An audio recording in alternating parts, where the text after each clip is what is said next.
The brass bell above the door released a melancholy chime as Sarah Mitchell pushed her way into Henderson's Antiques, escaping the bitter November rain that had been chasing her down Newbury Street. Water dripped from her coat onto the warped floorboards, each drop echoing in the cavernous silence of the shop. The smell hit her first, that distinctive mixture of aged leather, furniture polish, and something else she couldn't quite name. Decay, perhaps, or secrets. The kind of scent that clings to objects that have outlived their original owners, waiting patiently in the shadows for someone new to claim them. Sarah hadn't planned to come here. She had 2 hours before her train back to Providence, and the rain had driven her inside randomly. But now, standing in the dim amber light filtering through dust-coated windows, she felt an inexplicable pull deeper into the shop. She moved slowly past display cases crammed with Victorian jewelry, mourning brooches woven from human hair, tarnished lockets containing faded photographs of the dead. A taxidermied crow watched her from atop a mahogany bookshelf, its glass eyes catching the light. Everything here felt heavy with history, with stories that had ended badly. In the back corner, wedged between a stack of leather-bound medical journals and a silver frame containing a daguerreotype of stern-faced children, something stopped her cold. A photograph, a wedding portrait. Sarah's breath caught in her throat as she lifted the frame with trembling hands. The image was from the 1870s. She could tell by the bride's dress, the elaborate bustle and layers of Brussels lace that would have taken months to sew. But it wasn't the dress that made Sarah's heart pound. It was the bride's face. The young woman, barely 20, if that, stood rigid beside her groom in front of a painted studio backdrop of a romanticized garden. She wore the blank expression typical of Victorian portraits, where subjects had to remain motionless for long exposures. But her eyes, God, her eyes were completely different. They burned with something Sarah recognized instantly, having seen it in her own mirror during the worst year of her life. Terror. Pure, undiluted terror. The groom stood beside her like a sentinel, his hand clamped possessively on her shoulder. His face was all sharp angles and severity. Thin lips, a carefully waxed mustache, cold eyes that seemed to look through the camera rather than at it. There was something proprietary in his stance, something that made Sarah's skin crawl. She tilted the frame toward the weak light from the window. That's when she noticed the scratches, 3 deliberate gouges carved into the glass plate negative, slashing through the painted flowers in the backdrop. Someone had damaged this photograph intentionally, violently. Sarah's hands shook as she turned the frame over. On the back, written in faded brown ink that might have been blood for all its ominous color, was a single line: Margaret and William Ashford, June 14th, 1876. God have mercy. God have mercy, Sarah whispered, her voice hoarse. Not God bless them or may they find happiness. God have mercy. That one gets under your skin, doesn't it? Sarah nearly dropped the frame. An elderly man had materialized beside her, tall, gaunt, with wire-rimmed spectacles that magnified his pale blue eyes. He wore a cardigan that had seen better decades and smelled faintly of pipe tobacco. "I'm sorry," Sarah gasped, pressing her free hand to her racing heart. "You startled me." "Most people don't notice that photograph," the man continued, ignoring her apology. His voice had a strange, distant quality, as if he were reciting something memorized long ago. "It's been sitting in that corner for 3 months now. But every once in a while, someone like you walks in and they go straight to it, as if it calls to them. "Someone like me?" Sarah asked, unable to tear her eyes away from Margaret Ashford's terrified face. The old man, Henderson presumably, smiled without warmth. Someone who understands that photographs can lie, but eyes never do. A chill ran down Sarah's spine that had nothing to do with her rain-soaked clothes.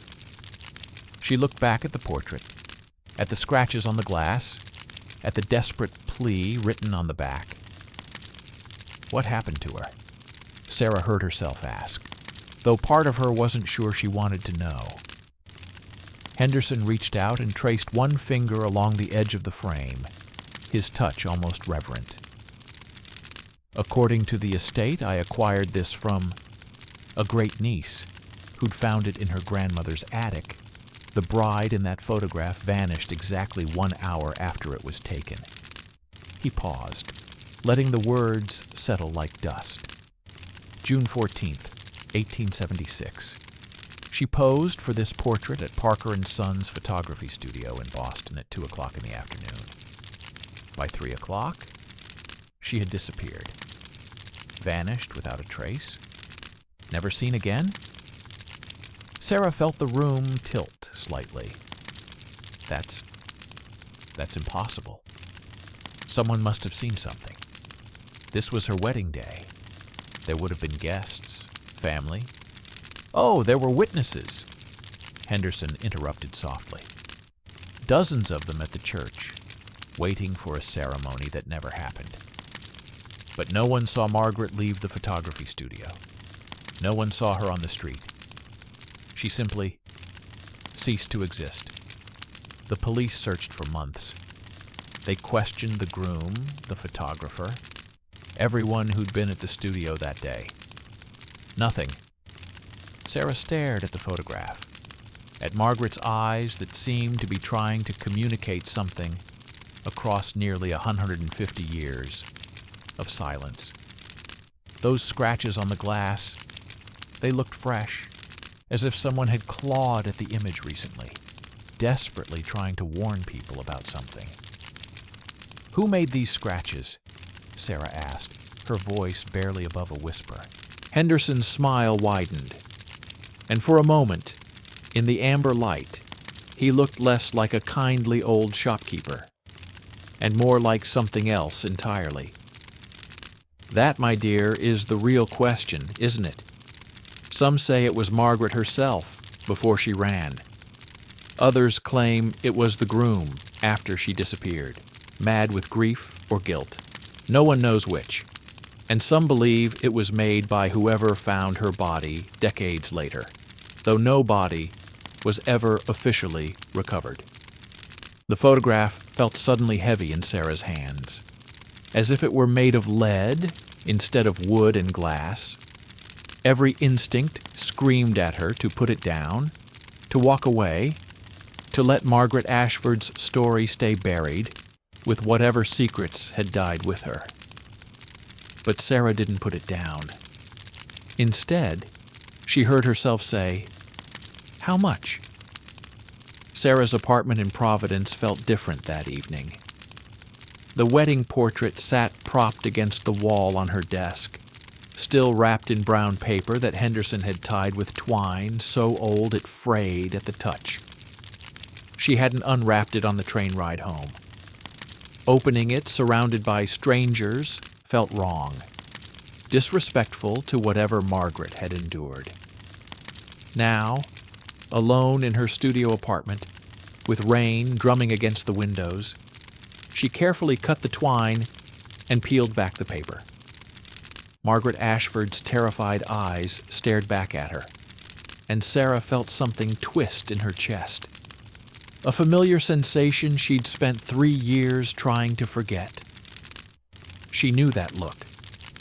She'd seen it in her own mirror during the 8 months she'd lived with David, when saying the wrong thing at dinner could result in a screaming match that lasted until dawn, when his moods had dictated whether she was allowed to see her friends, when she'd learned to make herself small and quiet and invisible.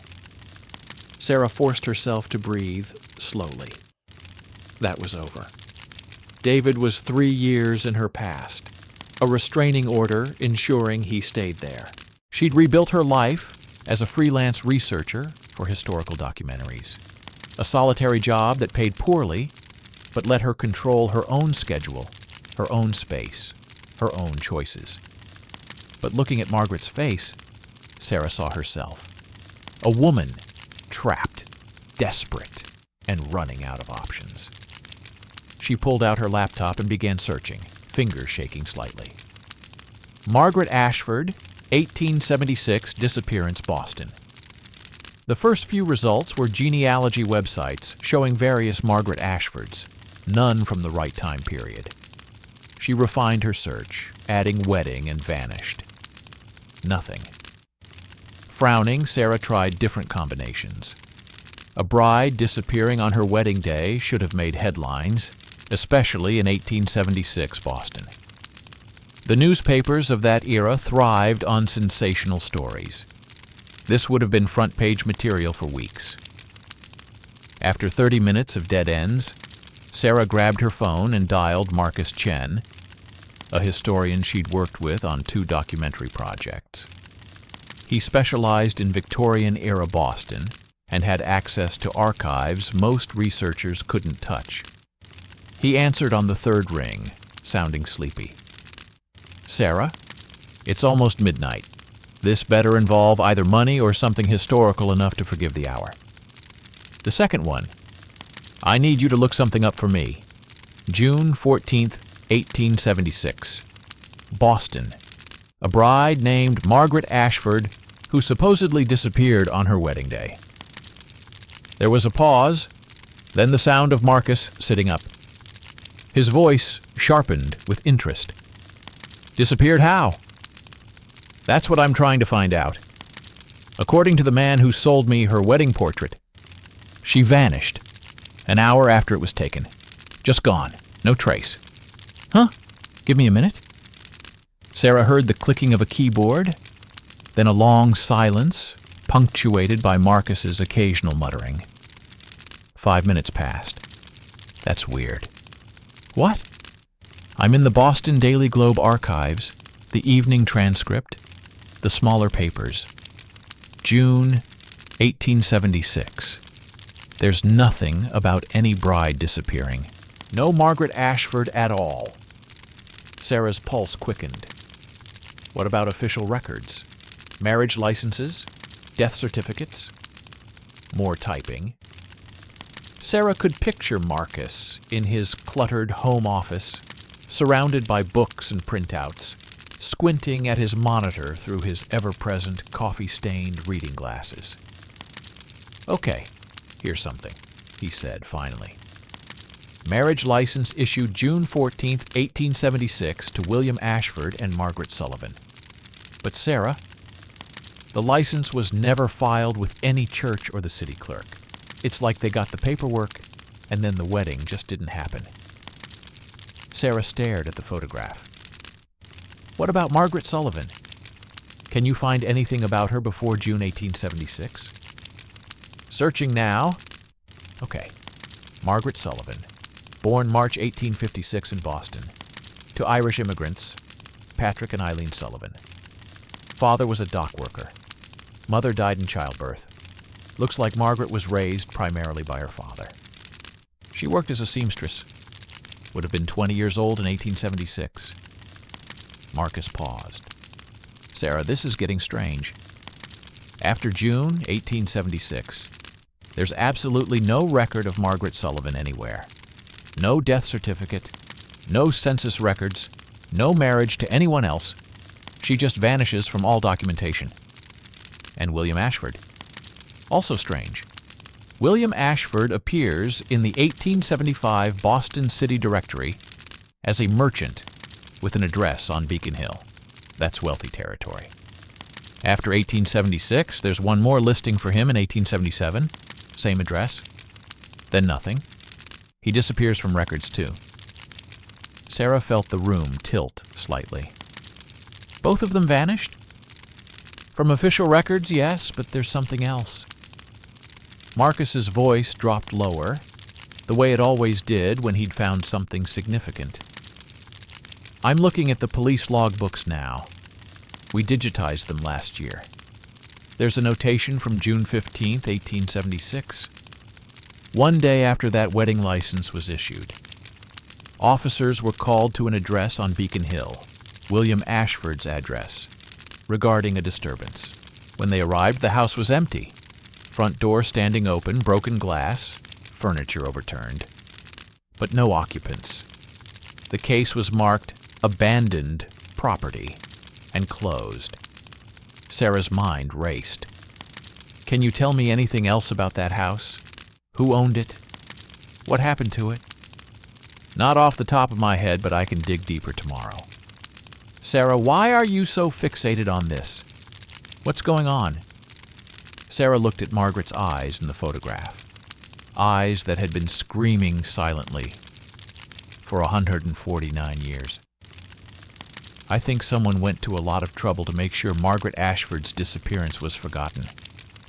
And I need to know why. After she hung up, Sarah sat staring at the photograph, her mind spinning with questions. She turned the frame over, reading the inscription again.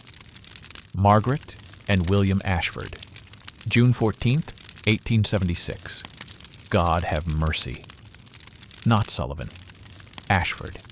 Someone had written her married name, even though the marriage had never been officially performed. Why? Sarah made herself a cup of tea she wouldn't drink and returned to her desk. The portrait seemed to pulse with hidden meaning in the lamplight. She pulled out a magnifying glass and began examining every inch of the photograph systematically. The studio backdrop was standard for the period, painted garden scene with classical columns. The couple's clothing was typical for wealthy Victorians. But the more Sarah looked, the more wrong details she noticed. Margaret's left hand, partially hidden in the folds of her dress, was clenched into a fist so tight her knuckles had gone white. William's hand on her shoulder wasn't just possessive. His fingers were digging into the fabric with enough force to bunch the lace beneath his grip. This wasn't a portrait of a happy couple. This was a portrait of captivity. Sarah's tea grew cold as she continued her examination, moving section by section across the photograph. She was about to give up when she noticed something in the bottom right corner, partially obscured by the decorative border of the frame. A mark, something written. Her hands trembled as she carefully removed the back of the frame, lifted out the photograph, and held it directly under her brightest lamp. There, in the bottom corner of the original print, someone had written in tiny, nearly invisible script, "Help me. He killed the others. I will not be next. M.A." Sarah's breath stopped. She read it again and again, making sure she wasn't imagining it. He killed the others. Margaret hadn't just disappeared. She had known she was in danger. She had left a message hidden in plain sight for 149 years, waiting for someone to look closely enough to find it. Sarah grabbed her phone and photographed the inscription, her mind racing. If Margaret had escaped, why did both she and William disappear from all records? What happened in that house on Beacon Hill that brought the police? And most terrifyingly, who were the others? She glanced at the clock. 1:47 a.m. She should sleep. This could wait until morning. But Sarah knew she wouldn't sleep. Not now. She opened her laptop and began a new search. Missing Women, Boston, 1870-1876. The results loaded slowly, her internet connection struggling. When they finally appeared, Sarah felt her blood run cold. Between 1872 and 1876, 7 young women had disappeared in Boston. All were working class, aged 18-23. All had been courting wealthy men. All had vanished without explanation. Their cases eventually marked abandoned home or believed to have left city and closed. Sarah pulled up each case, reading through the sparse details. Most were Irish immigrants or first-generation Americans, seamstresses, maids, factory workers, women whose disappearances hadn't warranted extensive investigation because they didn't matter to Boston's wealthy elite. Women like Margaret Sullivan. But Margaret had been smart. She'd left a message. She'd tried to warn someone. Sarah's hands moved across the keyboard, opening new search windows, cross-referencing names and dates. She worked through the night as rain continued to hammer against her windows, as the digital clock ticked past 2 a.m., then 3 a.m., then 4 a.m. By the time weak dawn light began filtering through her curtains, Sarah had compiled a list. Mary O'Brien, age 19, seamstress. Disappeared, April 1872. Last seen with a wealthy gentleman caller. Catherine Walsh, age 21, maid. Disappeared September 1872. Engaged to a man of means. Annie Murphy, age 18, factory worker. Disappeared January 1873. Courting above her station, according to police notes. Bridget Kelly, age 22, seamstress. Disappeared August 1873. Found notes saying she was going away to be married. Rose Fitzgerald, age 20, laundress. Disappeared March 1874. Police notes. Probably ran off with suitor. Elizabeth Quinn, age 23, shopgirl. Disappeared November 1874. Last seen leaving work, dressed finely, meeting someone. Margaret Sullivan, age 20, seamstress. Disappeared June 1876. Marriage license issued but never filed. 7 women in 4 years. All vanished, all dismissed. Sarah looked at the photograph of Margaret and William Ashford, at the terror in Margaret's eyes, at the hidden message that had waited nearly 150 years to be discovered. He killed the others. Not someone killed them. Not they were killed. He. William Ashford. Sarah's phone buzzed, making her jump. A text from Marcus. Couldn't sleep. Found something about that Beacon Hill house. Call me when you're up. Sarah didn't hesitate. She called immediately. Marcus answered on the first ring. I thought you'd still be awake. Listen to this. William Ashford's house at 47 Beacon Hill was sold in 1877, a year after Margaret disappeared, to settle debts. The new owners reported finding something during renovations in 1878. The police were called. What did they find? Marcus's voice dropped to almost a whisper. The records are vague, but there's a note in the police archive about human remains, multiple individuals, concealed beneath cellar floor. The case was immediately sealed. No further investigation on record. Sarah, I think you found something. Something that was deliberately buried. Sarah stared at Margaret's face in the photograph, at the message she'd hidden, at the desperate plea that had finally been heard. Marcus, Sarah said quietly, I need you to help me find out everything you can about William Ashford and those 7 missing women, because I think Margaret Sullivan escaped from a serial killer, and no one noticed because his victims didn't matter to anyone. When do we start? Sarah looked at the photograph one last time, at Margaret's eyes that finally, after 149 years, had found someone who would listen. We already have. 3 days of research had transformed Sarah's apartment into a detective's war room. Photographs, printouts, and handwritten notes covered every surface. A timeline stretched across her wall. 7 names, 7 dates, all leading to Margaret Sullivan and June 1876.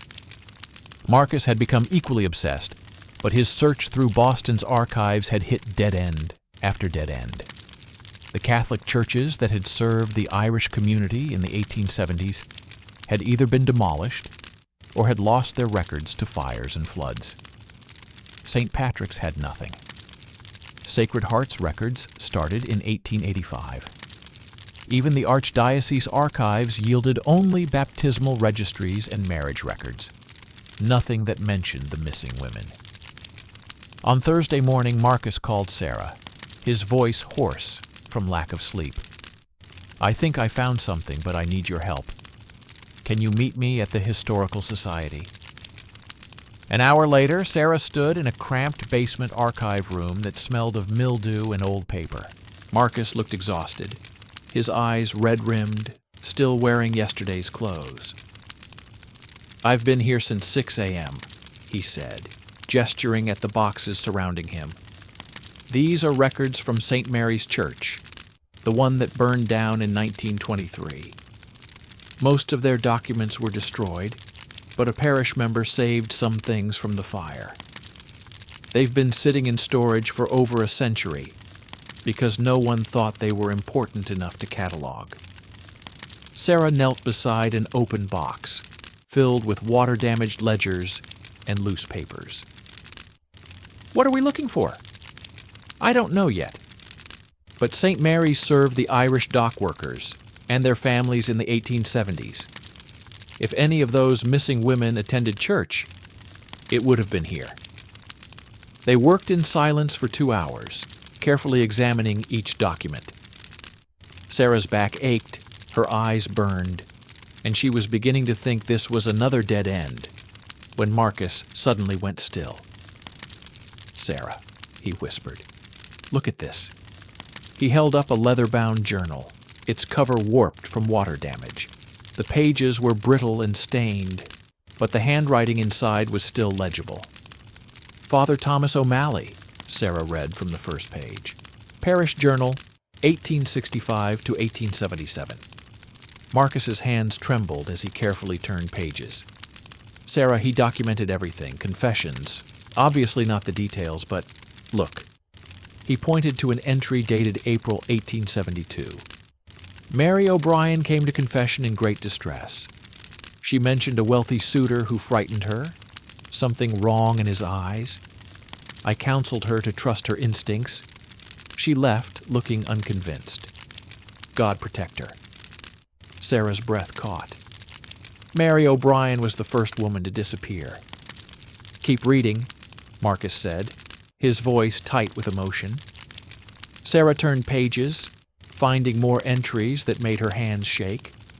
Father O'Malley hadn't recorded full confessions. That would violate sacred trust. But he documented his growing concern about a pattern he'd recognized. Multiple women, all Irish, all working class, all engaged to wealthy men, all terrified. All came to him for help. All disappeared. Then Sarah found the entry that changed everything. January 1873. Annie Murphy showed me bruises on her arms. Her fiancé William had become violent when she questioned him about a locked cellar room. I begged her to leave him. 2 weeks later, she was gone. I went to the police. They laughed me out of the station. Sarah looked up at Marcus, her eyes filled with tears. He tried. Father O'Malley tried to stop it. "There's more," Marcus said softly, turning to an entry from August 1873. "This is where it gets worse. Another woman missing, Bridget Kelly, engaged to a man named William. The same name Annie mentioned. The same man Catherine spoke of before she vanished. 3 women, all engaged to William, all disappeared. The police refused to investigate. They said Irish girls run off all the time. No one will listen." Sarah pressed her hand to her mouth, fighting nausea. The priest had known. He'd connected the pattern, told the authorities, and been dismissed because his concerns involved poor immigrant women. Marcus flipped ahead several pages, his jaw tight. "And then we get to Margaret." Sarah leaned in, reading the entry dated June 13th, 1876. "Margaret Sullivan came to me past midnight, banging on the church door. She is to marry William Ashford tomorrow, but she had stolen a key from his pocket and unlocked his cellar. She found women's belongings, 7 sets of them, arranged like trophies. And beneath loose stones, human bones. She tried to flee, but William discovered her. He threatened to kill her bedridden father if she didn't go through with the wedding. He has police connections. No one would believe a seamstress over a respected merchant. Margaret has a plan. She will create evidence, leave proof for someone to find. I should have hidden her here in the church. I should have done more. But she was so determined. She made me promise not to let her story be forgotten. "Tell everyone who will listen," she said. Sarah's vision blurred with tears. She thought of Margaret, just 20 years old, making the choice to walk into danger rather than let her father die, planning to leave evidence even as she faced a killer. Just like Sarah had once gathered evidence against David. Screenshots of threatening texts, photos of bruises, recordings of his rages, preparing for the day she'd finally have the courage to leave. "What happened after?" Sarah asked, her voice cracking. Marcus turned to the next entry, dated June 15th, 1876. "Margaret has not been seen since yesterday afternoon. Police were called to William's house. It was empty, both gone. Her father came to me, frantic. I told him what Margaret had discovered, but he doesn't believe his daughter could be in danger from such a fine gentleman. No one believes. No one ever believes." There were more entries throughout 1876 and 1877. Father O'Malley writing letters to newspapers, magistrates, church officials. All ignored, all dismissed. The priest's words grew more desperate with each entry, his guilt more consuming. Then Sarah found the final entry, dated September 1877. "I have failed them all. 7 women dead. I'm certain now. I've written to everyone who might listen. None will. William Ashford has left Boston, his crimes buried beneath his house's foundation. I have recorded the victims' names in the baptismal records. Mary O'Brien, Catherine Walsh, Annie Murphy, Bridget Kelly, Rose Fitzgerald, Elizabeth Quinn, Margaret Sullivan. Next to each I wrote, 'Victim of William Ashford, murderer unpunished. When they find my body, perhaps they will finally look. Perhaps my death will make them believe. I can no longer bear this weight alone.' He killed himself," Marcus said quietly. September 1877, hanged himself in the church. His death was attributed to melancholia.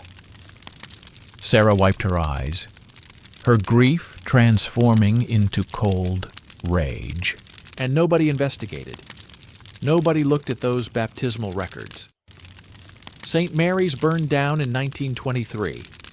If Father O'Malley's annotations existed, they burned too.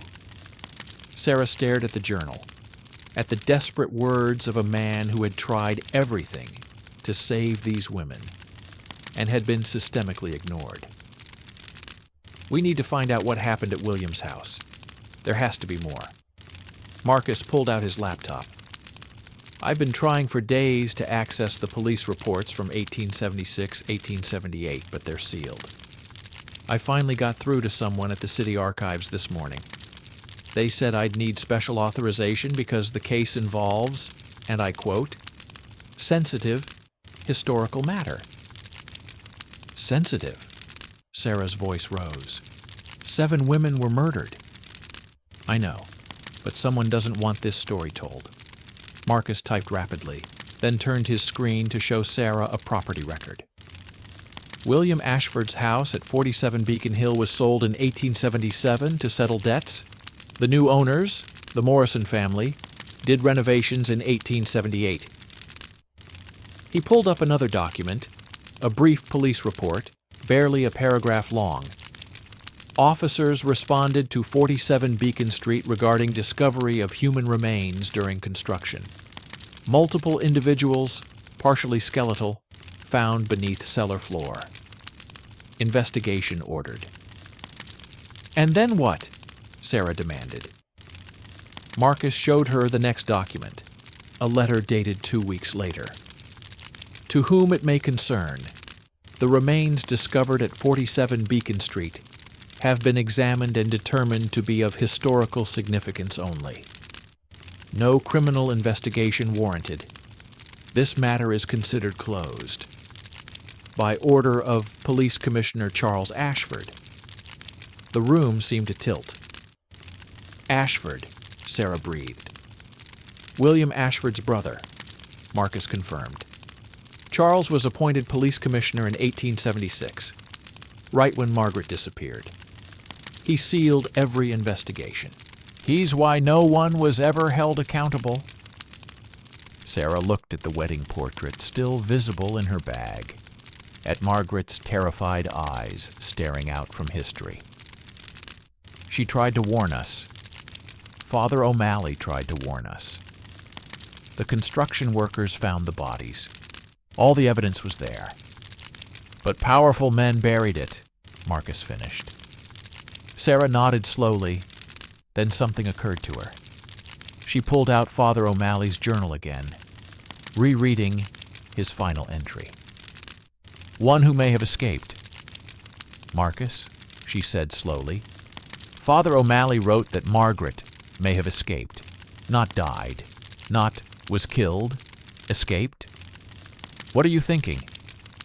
Sarah picked up the police report about William's house. They found the house empty with signs of struggle, but they never found William's body, not then, not in the cellar 2 years later. "You think Margaret killed him?" "I think Margaret was smart enough to hide a message in a photograph for 149 years, brave enough to confront a serial killer, desperate enough to fight for her life." Sarah turned the photograph over, reading the inscription again. "God have mercy. Not God have mercy on me, just God have mercy." Like she was asking forgiveness for something she planned to do. Marcus stared at her. If Margaret survived, there would be records. She couldn't stay in Boston. Unless she completely disappeared. New city, new name, new life. Sarah pulled out Henderson's receipt. "Eleanor Whitmore, who donated this photograph, died in 2024 at age 97. That means she was born in 1927, 51 years after Margaret disappeared. You think Eleanor was Margaret's daughter? Or granddaughter? What if Margaret escaped, changed her identity, and kept this photograph as proof? What if she passed it down through her family, with instructions to eventually let the truth be known?" Marcus looked skeptical. "That's a lot of speculation." "Then let's find proof," Sarah said, opening her laptop. "Let's find out who Eleanor Whitmore really was, and whether Margaret Sullivan survived long enough to tell her own story." Eleanor Whitmore's obituary was surprisingly short for someone who had lived 97 years. Eleanor Whitmore, 97, passed away peacefully at her home in Charleston on October 3, 2024. She was a retired librarian, known for her extensive knowledge of local history and her dedication to preserving historical documents. She never married and had no children. She is survived by her great-niece, Catherine Wells, and numerous friends from the Charleston Historical Society. Sarah stared at the screen, her coffee growing cold beside her laptop. It was 3 a.m., and she'd been researching Eleanor Whitmore for 6 hours straight. Marcus had gone home around midnight, promising to return first thing in the morning with access to Charleston's genealogical records. But something about that obituary bothered Sarah. It was too vague, too carefully worded. Known for preserving historical documents. What documents? And why Charleston, of all places?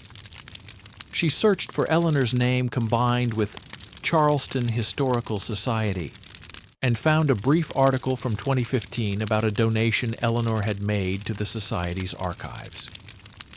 The article mentioned that Eleanor had donated several boxes of personal family documents dating back to the 1870s, including letters, photographs, and journals. Sarah's pulse quickened. She grabbed her phone and called the Charleston Historical Society, knowing no one would answer at this hour, but leaving a detailed voicemail anyway. Then she returned to her search, this time looking for any record of Eleanor Whitmore before she appeared in Charleston. Birth records, census data, anything. Nothing. Eleanor Whitmore appeared in Charleston's records in 1950, at age 23, when she took a job as an assistant librarian. Before that, it was as if she hadn't existed. Sarah sat back, her mind racing, a woman with no documented history before age 23, who spent her life preserving historical documents, who donated a wedding portrait of a murdered woman to an antique shop shortly before her death. The phone rang, making Sarah jump. It was 3:47 a.m. Who would call at this hour? Ms. Mitchell? The voice was elderly, female, slightly breathless. This is Catherine Wells. I'm Eleanor Whitmore's great-niece. The Historical Society forwarded me your voicemail. You asked about my aunt? Sarah's heart hammered. Yes, I thank you for calling back so late. Or early. I'm 76 years old, dear.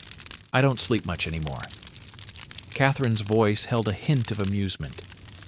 You mentioned a photograph, a wedding portrait from 1876. Yes, it was donated from your aunt's estate to an antique shop in Boston. I purchased it, and I've been researching the woman in the photograph, Margaret Sullivan, later Margaret Ashford. I believe she may have escaped from a serial killer named William Ashford. There was a long silence on the other end of the line. Then, I think you should come to Charleston, Miss Mitchell. There's something you need to see. 2 days later, Sarah stood on the porch of a Victorian house in Charleston's historic district. Marcus had insisted on coming with her, and now they both waited as Catherine Wells opened the door, a small, silver-haired woman with sharp blue eyes that reminded Sarah eerily of Margaret's terrified gaze in the photograph. "Come in," Catherine said. "I've been expecting someone like you for years. Aunt Eleanor said someone would eventually figure it out." She led them to a sitting room filled with antiques and old photographs. On the mantel sat a portrait of a woman in her 50s, painted in the style of the early 1900s. The woman had dark hair, streaked with gray, a strong jaw, and those same distinctive eyes. "That's Eleanor?" Sarah asked. "No," Catherine said softly. "That's Margaret. Margaret Sullivan, my great-great-grandmother." Sarah felt the room spin. Marcus grabbed her arm to steady her. Catherine smiled sadly. "Sit down. Let me tell you the story that Eleanor made me promise to tell if anyone ever came asking about that photograph." She disappeared into another room and returned with a wooden box, ornately carved and clearly very old. Eleanor left this for whoever figured out the truth. She said Margaret wanted the real story told, but only when the right person came looking. Catherine opened the box. Inside were letters, a small journal, and another photograph, this one showing an older woman, perhaps in her 70s, sitting in a garden. Despite the age, Sarah recognized Margaret's eyes. "Margaret didn't die in 1876, Catherine began. "She survived. But the story of how is complicated." She pulled out the journal, smaller than Father O'Malley's, its leather cover worn smooth from handling. Margaret kept a record. She wrote it years later when she was finally safe. "Eleanor gave this to me when I turned 18. with instructions to keep it hidden until the time was right.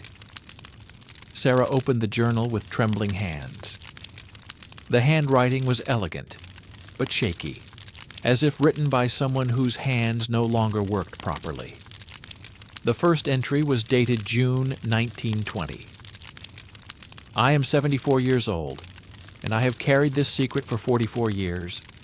But I am dying now, and my daughter Ellen insists that the truth should be recorded, even if it cannot yet be told. So I will write what happened on June 14th, 1876, the day I died and was reborn.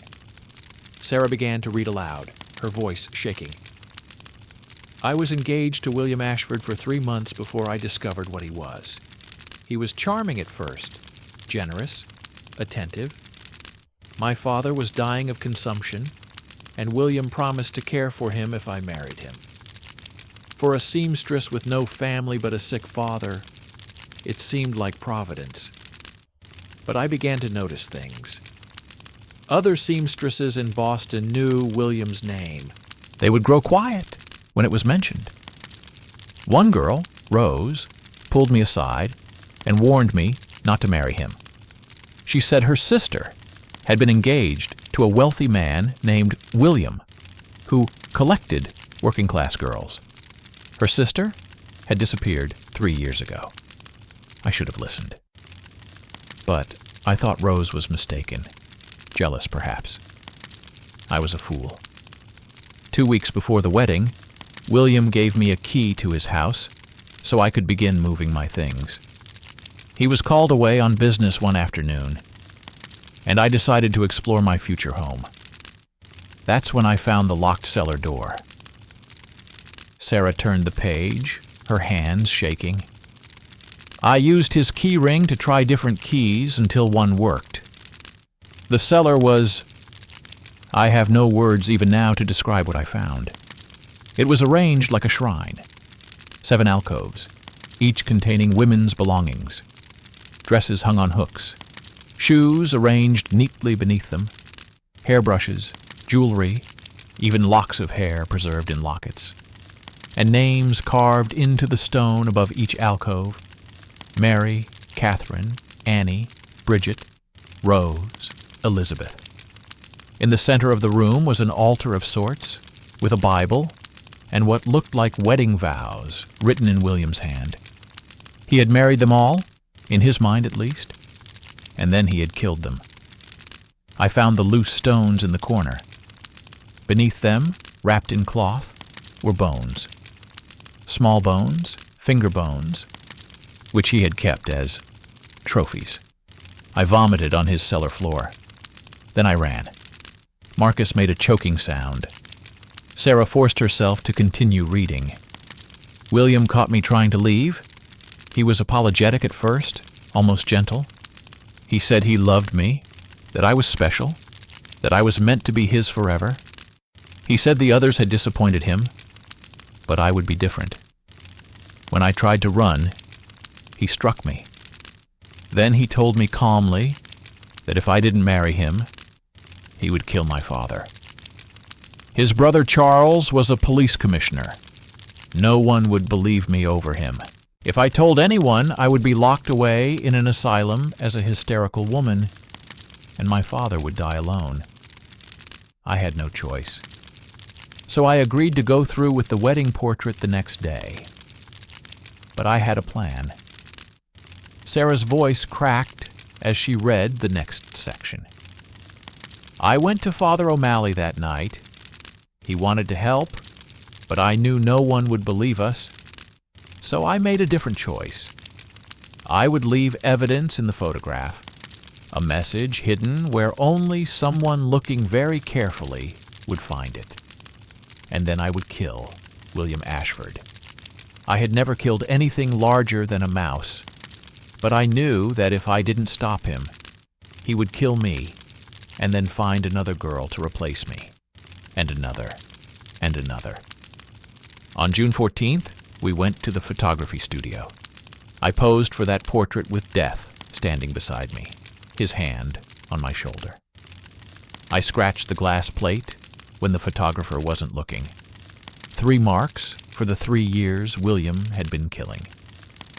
I wrote my message in the corner when they developed the print. He killed the others. I will not be next. After the photograph was taken, William brought me back to his house. The wedding was scheduled for that evening. He was giddy, excited. He took me down to the cellar to show me the alcove he had prepared for me. "You'll be with me forever," he said, like the others. That's when I stabbed him. Sarah stopped reading, looking up at Catherine with wide eyes. Catherine nodded sadly. "Keep going." She explains everything. I had taken a knife from the photography studio, a letter opener the photographer used for trimming prints. It wasn't large, but it was sharp. When William turned his back to light a candle in my alcove, I drove it into his throat. He didn't die immediately. He fell, choking on his own blood, staring at me with surprise. And I stabbed him again, and again, until I was certain he would never hurt anyone else. Then I did something that still haunts me. I used his own system against him. I dragged his body to the empty alcove he'd prepared for me. I removed the stones from the floor, the same stones that hid the bones of his victims, and I buried him there, beneath his own cellar. Then I cleaned myself as best I could, took money from William's desk, and set fire to the curtains in his study. I left through the back door as smoke began to fill the house. By the time neighbors noticed the fire and called the police, I was gone. I had become someone else. The journal went on to describe Margaret's escape, how she'd fled to New York, then to Philadelphia, working as a seamstress under false names, how she'd married a kind railroad worker named John Whitmore in 1880, never telling him the complete truth about her past, how they'd had a daughter, Ellen, in 1883, how they'd eventually settled in Charleston in 1890, far enough from Boston that no one would connect her to Margaret Sullivan. I lived in fear for years that William's body would be discovered and somehow traced to me. But when the Morrison family bought the house in 1877 and began renovations, William's brother Charles, Police Commissioner Charles Ashford, sealed the investigation.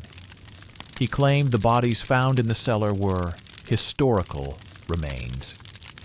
Charles knew. He must have realized his brother was dead, that the bodies in the cellar were William's victims.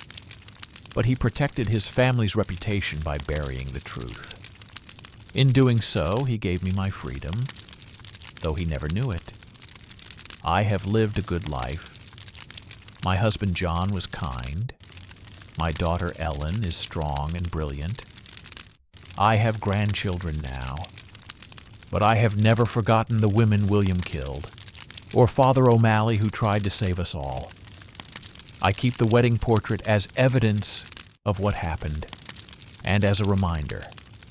When I die, I hope someone will find my message and tell the truth.